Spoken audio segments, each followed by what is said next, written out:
Hello दोस्तों, स्वागत करते हैं आप सभी का आपके अपने यूट्यूब चैनल जैकपुर पे। आज के इस वीडियो में हम लोग क्लास 10th का हिंदी बी का, याद रखिएगा ये जो हम लोग करने वाले हैं हिंदी बी है, ये इसका ऑब्जेक्टिव क्वेश्चन देखेंगे। और इसका सब्जेक्टिव मेरा सेकंड चैनल पे अपलोड है, एक बार उसको जाकर आप जरूर देखिए किस टाइप से सवाल पूछा जाता है। और सब्जेक्टिव का सारा नोट्स हमारे व्हाट्सअप चैनल पर भी मिलेगा आप लोगों को। तो व्हाट्सअप चैनल का लिंक आपको डिस्क्रिप्शन में मिल जाएगा, या फिर मेरे नंबर पर जब आप संपर्क करोगे तो जब आपको लिंक प्रोवाइड होगा तो वहाँ पर आपको व्हाट्सअप चैनल का भी लिंक मिलेगा। वहाँ से आप ज्वाइन करके आप वहाँ से हिंदी बी का अपने सारे क्वेश्चन को वहाँ से कवर कर पाओगे। इसके अलावा जो मेरा सेकंड चैनल है उस पर आप जाओगे तो वहाँ पर आपको मिल जाएगा हिंदी बी का एक सजेस्टेड वीडियो मिलेगा कि किस प्रकार से क्वेश्चन वहाँ पे आपका एग्जाम में पूछा जाएगा। तो यहाँ पे हिंदी सेकंड चैनल में जाने के लिए बस कुछ नहीं करना, आपको जैकपुर लिखना है, ठीक है। जैकपुर लिखने के बाद फैंस लिखिएगा, FANS, जैकपुर फैंस कीजिएगा, सर्च कीजिएगा, आ जाएगा, ठीक है। मेरा फोटो लगा होगा वहाँ पे, आप उसको देखकर पहचान जाओगे। चलिए यहाँ पे देखिए आपको कुछ पैसेज टाइप का मिलेगा। पैसेज को देखने के बाद इसके पहले भी हमने 2 वीडियो अपलोड कर दिया, उसको देख लीजिएगा, लिंक आपको डिस्क्रिप्शन में मिल जाएगा प्लेलिस्ट का, यानी तो वीडियो के लास्ट में भी आपको प्लेलिस्ट का लिंक प्रोवाइड कराएंगे, उस पर क्लिक करके आप उसको देख लेना। देखिए सबसे पहला सवाल यहाँ पे पूछा जा रहा है, सौंदर्य की परख कैसी की जाती है। तो सौंदर्य की परख जो है उपयुक्त में से सभी हो जाएगा। मनोहरता के आधार पर, ज्ञानेंद्रियों के आधार पर, रूप के आधार पर भी किया जाता है, ठीक है। कालिदास का प्रकृति का वर्णन की किसकी प्रधानता है। तो कालिदास की प्रकृति जो है वो चरित्र की प्रधानता है, इसको याद रखना है। निम्न में से कौन सा कथन कवि जयदेव के वसंत चित्रण के संबंध में सही है, आपको बतानी है। Right answer option number B हो जाएगा, इसमें चरित्र की प्रधानता है। कह रहा है कि रसास्वादन की डैश भी होती है, तो क्या होती है। तो अनुभूति होती है, ठीक है। संतुष्ट का विलोम क्या होगा। तो असंतुष्ट हो जाएगा, ऑप्शन नंबर सी हो जाएगा। यहाँ पर इसको पढ़ना है, ठीक है, इस तरह का आएगा आपके एग्जाम में। कवि ने धरती के बारे में क्या कहा है। तो कवि ने धरती के बारे में कहा है आपका संपूर्ण मनुष्य, ठीक है। सॉरी, हम तो यहाँ कर दिए हैं, सर्वहा, ठीक है। मानवता का भरपूर आदमी, मानवता से भरपूर आदमी क्या होगा, ये आपको बतानी है। तो मानवता से जो भरपूर आदमी होगा वो ऑप्शन नंबर ए, मानवता से भरपूर आदमी होगा, ठीक है। मतलब आदम कद, आदमी से क्या तात्पर्य, ये इसका कहने का मतलब है, ठीक है। तो इसका राइट आंसर हो जाएगा मानवता से भरपूर आदमी, ठीक है। थोड़ा सा मुझसे गलती हो गया, ध्यान कहीं और चला गया था।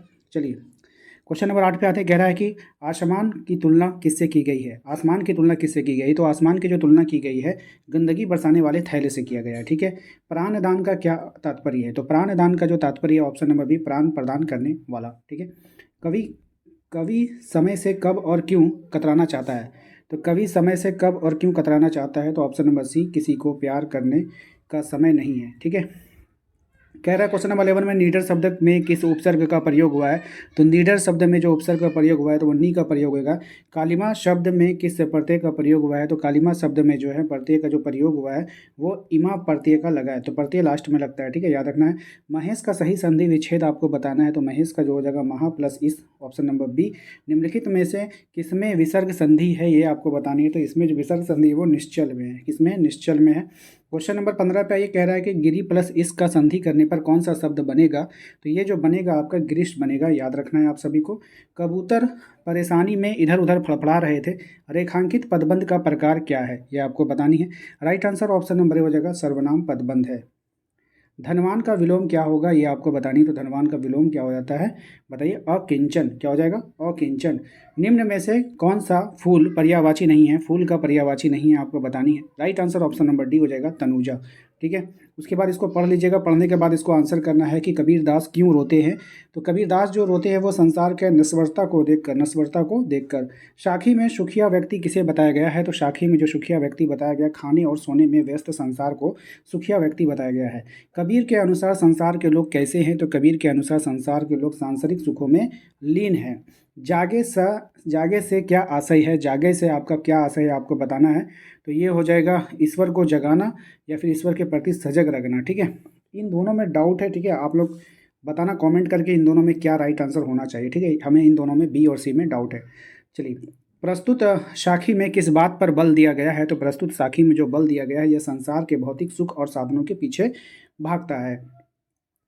नेक्स्ट है आपका, निम्नलिखित में से प्रश्नों का सही विकल्प का आपको चयन करना है।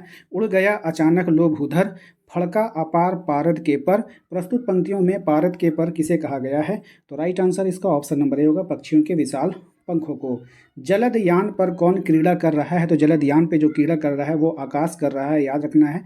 संपूर्ण पर्वतों पर बादलों के छा जाने पर निर्झर किस रूप में उपस्थित हुआ है, ये आपको बतानी है। तो राइट आंसर पक्षियों के रूप में, ठीक है।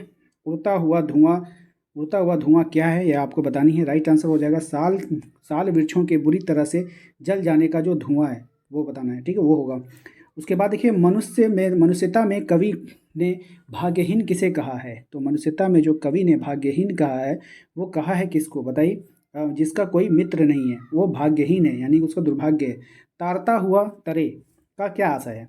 तारता हुआ जो तरे है उसका आशय है हमें दूसरों की उन्नति में सहायक होते हुए भी अपनी उन्नति करनी चाहिए, ठीक है। नेक्स्ट देखिए क्या है, वीर कर्ण ने दूसरों के लिए क्या दे दिया। तो वीर कर्ण ने दूसरों के लिए कवच और कुंडल दे दिया। विश्व में कैसे लोगों की कीर्ति फैलती है। तो विश्व में कैसे लोगों की कीर्ति फैलती है, तो जो उदारमान है। क्या है, जो उदारमान है। उसके बाद ये वाला पैसेज आएगा बाबू, इसको पढ़ लेना है अच्छे से। पढ़ने के बाद आइए क्वेश्चन आंसर पे आते हैं। प्रस्तुत गद्यांश किस पाठ से लिया गया है ये आपको बतानी है। राइट आंसर बड़े भाई साहब से लिया गया है, ठीक है। नेक्स्ट है आपका प्रस्तुत गद्यांश द्वारा बड़े भाई ने लेखक को क्या बात बताने की कोशिश की है। तो लेखक को जो बात बताने की कोशिश की है, ऊपरी कक्षा की पढ़ाई बहुत कठिन होती है ये बताने की कोशिश। नेक्स्ट सवाल है हमारा, इन अभागों के नाम भी ना जुड़ते थे, एक ही नाम के पीछे दोयम सोयम चहरुम पंचुम लगाते चले गए। वाक्य द्वारा बड़े भाई साहब ने किस पर चोट की है। तो ये जो चोट करी थी ना, ये एक नाम रखने की परंपरा पर करी थी, ठीक है। प्रस्तुत गद्यांश के लेखक किस मन स्थिति का पता चलता है। तो लेखक की मन स्थिति का कथा क्या है, खींच खींच ना, तो खींच, हर बात से चिढ़ जाना, खींच। दांतों पसीने आना मुहावरे का क्या अर्थ होता है। तो ये हो जाएगा कठिन परिश्रम करना, याद रखिएगा। उसके बाद है 26 जनवरी 1931 के दिन का इतिहास में क्या महत्व है। तो राइट आंसर है इस दिन को भारतीयों ने दूसरे स्वतंत्रता दिवस के रूप में मनाया था। सुभाष बाबू के जुलूस को कहाँ पर रोक दिया गया था। तो सुभाष बाबू के जुलूस को चौरंगी पर रोक दिया गया था। डायरी का एक पन्ना पाठ में जुलूस किसने निकाला था। तो डायरी के एक पन्ना पाठ में जो जुलूस निकाला गया था वो गुजराती सेविका संघ के द्वारा निकाला गया था, ठीक है, याद रखना है। नेक्स्ट सवाल है हमारा क्वेश्चन नंबर 14 में, डायरी का एक पन्ना में किस नगर के कलंक धुलने की बात कही गई है। तो राइट आंसर है कोलकाता, ऑप्शन नंबर बी। उम्मीद करते हैं आप लोगों को आज का ये वीडियो पसंद आया होगा। अगर आप लोगों के सब्जेक्टिव की तैयारी करने में दिक्कत हो रही है तो आप हमारे सेकंड चैनल पे जाओ। सेकंड चैनल का लिंक आपको डिस्क्रिप्शन में दे देंगे, वहाँ से भी आप जा सकते हो। और जो नोट्स आपको लेना होगा, जो इंपॉर्टेंट क्वेश्चन का नोट्स हम प्रोवाइड कराएंगे हिंदी बी का, वो हमारे व्हाट्सअप चैनल पे मिलेगा। इसके अलावा आपको सब्जेक्टिव का वीडियो नहीं मिलेगा, क्योंकि वीडियो देखकर उतारने में आपका काफ़ी समय लॉस हो जाएगा। तो आप हमारे व्हाट्सअप चैनल पर आओ, और हाँ, सेकंड चैनल वाला वीडियो को जरूर देखना, वहाँ पे आपको समझ में आएगा कि सब्जेक्टिव में किस तरह से क्वेश्चन आपके एग्जाम में आ सकता है। चलिए, उम्मीद करते हैं कि आप लोग समझ गए होंगे। मिलते हैं हम लोग अपने अगले वीडियो में। Thank you.